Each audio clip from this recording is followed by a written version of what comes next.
안녕하세요. 오늘은 문학이 어떻게 변하는지 그 변화의 과정을 좀 깊게 들여다보려고 합니다. 네, 안녕하세요.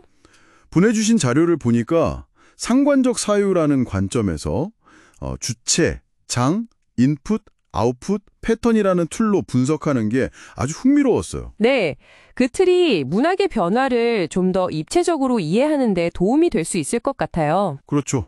문학을 그냥 시대를 비추는 거울로만 보는 게 아니라 뭐랄까 그 안에 복잡한 상호작용을 보자는 거잖아요. 맞습니다.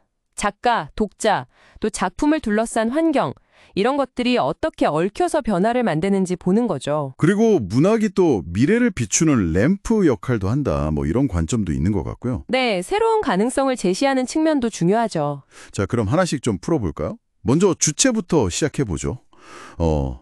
보통 문학의 주체하면 작가 딱 이렇게 떠오르는데 네, 그렇죠.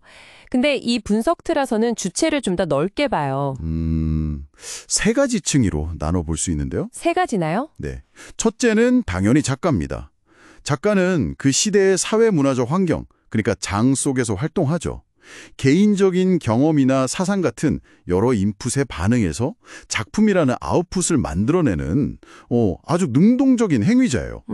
그렇죠. 작가 본인이요. 그리고 두 번째는 작품 속 인물들이에요. 아, 인물들도 주체군요. 네. 그 인물들이 시대를 반영하기도 하고 또 내면의 갈등을 겪으면서 정체성을 만들어 가잖아요. 그런 모습 자체가 인간 경험의 복잡함을 보여주는 거죠. 하긴 독자들이 감정이입하는 대상이기도 하니까요. 맞아요. 그리고 마지막 주체는 어쩌면 가장 중요할 수도 있는데 바로 독자입니다. 독자요. 읽는 사람. 네, 독자는 그냥 텍스트, 그러니까 인풋을 수동적으로 받아들이는 게 아니에요. 자신의 시대적 배경이나 경험, 이걸 장이라고 볼 수 있는데 그 위에서 텍스트를 능동적으로 해석해요. 그래서 새로운 의미, 즉 아웃풋을 만들어내는 거죠. 아하, 듣고 보니 그렇네요. 같은 책도 누가 언제 읽느냐에 따라 완전히 다르게 다가오니까. 정확합니다.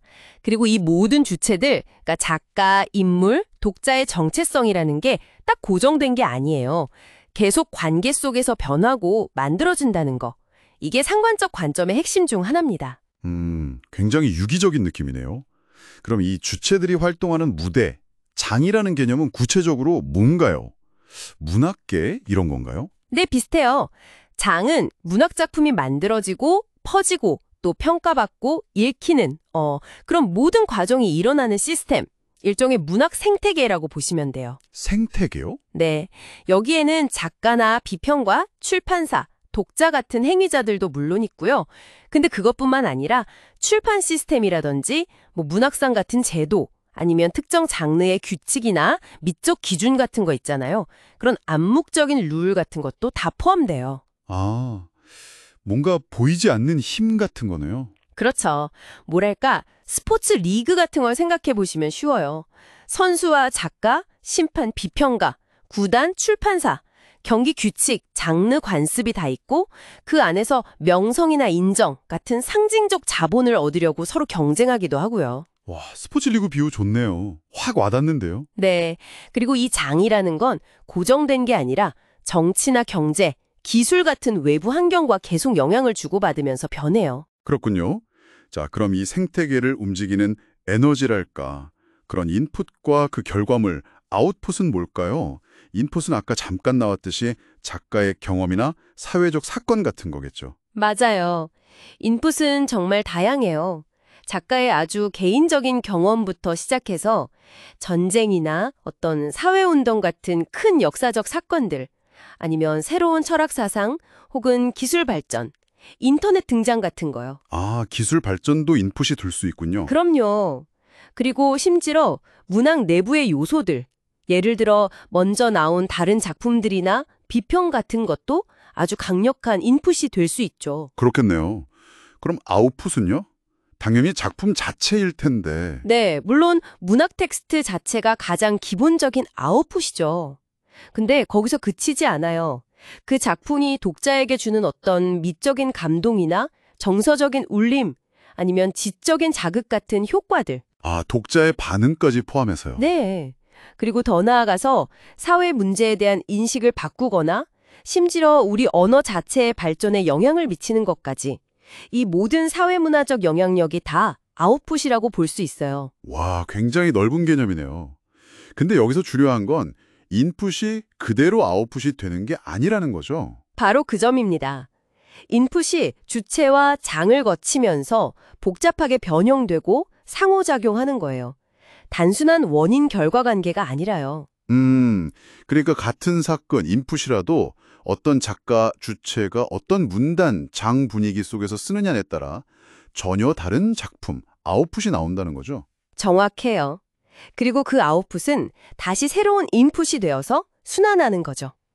이게 바로 상관적 사유가 중요해지는 지점이에요. 모든 게 연결되어 서로 영향을 주고받는 역동적인 과정인 거죠. 이야, 점점 더 흥미진진해지는데요. 자, 그럼 마지막 퍼즐 조각, 패턴은 뭔가요? 이 전체 그림에서 어떤 역할을 하는 거죠? 네.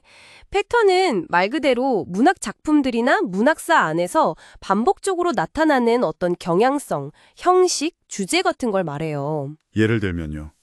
예를 들어 특정 시기에 유독 어떤 장르가 유행한다거나 디스토피아 소설이 많이 나온다거나 아니면 어떤 문해사조가 흥했다가 사라진다거나 또 반복되는 인물 유형이나 주제 같은 것도 패턴이죠. 특정 작가 하면 딱 떠오르는 문체 같은 것도 패턴으로 볼 수 있고요. 아, 그런 것들이요? 네. 이런 패턴을 파악하면 좋은 점이 개별 작품을 그냥 따로 떼어서 보는 게 아니라 더 깊이 있게 해석할 수 있다는 거예요. 문학사적인 맥락 안에서 그 작품의 의미를 이해하고 더 나아가서는 그 시대의 문화적인 특징까지도 엿볼 수 있게 되죠. 그렇군요. 패턴을 아는 게 작품 이해의 폭을 넓혀주는 거네요. 그렇죠. 근데 중요한 건 이 패턴 역시 그냥 고정된 게 아니라는 점이에요. 이것도 주체장 인풋, 아웃풋의 끊임없는 상호작용 속에서 계속 만들어지고 또 변형되는 살아있는 과정으로 이해해야 합니다. 와, 오늘 쭉 들어보니까 문학의 변화라는 게 정말 한 개인의 영감이나 단순한 사회 반영 이런 걸 훨씬 넘어서는 것 같아요. 아주 복잡하고 역동적인 시스템이네요. 네, 맞습니다. 이 틀의 가장 큰 장점은 바로 그 연결성을 보여준다는 거예요. 각 요소들이 따로 노는 게 아니라 서로 어떻게 영향을 주고받으면서 문학이라는 현상을 만들어내는지 그 관계에 주목하게 하죠. 그렇죠. 개인의 경험 같은 인풋이 특정 문학 생태계인 장 안에서 작가나 독자인 주체를 통해 작품이나 해석이라는 아웃풋으로 나타나고 또 그게 모여서 하나의 경향, 패턴을 만들어낼 수 있다는 걸 보여주니까요. 네. 그래서 문학이 단순히 과거를 비추는 거울 역할만 하는 게 아니라 때로는 새로운 길을 밝히는 램프가 될 수도 있다는 걸 설명해주는 틀이라고 생각해요.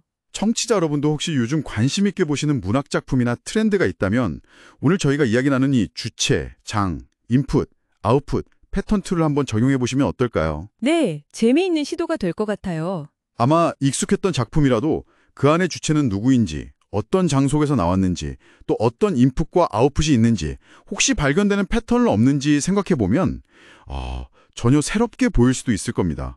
그 작품을 둘러싼 보이지 않는 힘과 연결고리들을 발견하는 재미가 아주 쏠쏠할 거예요.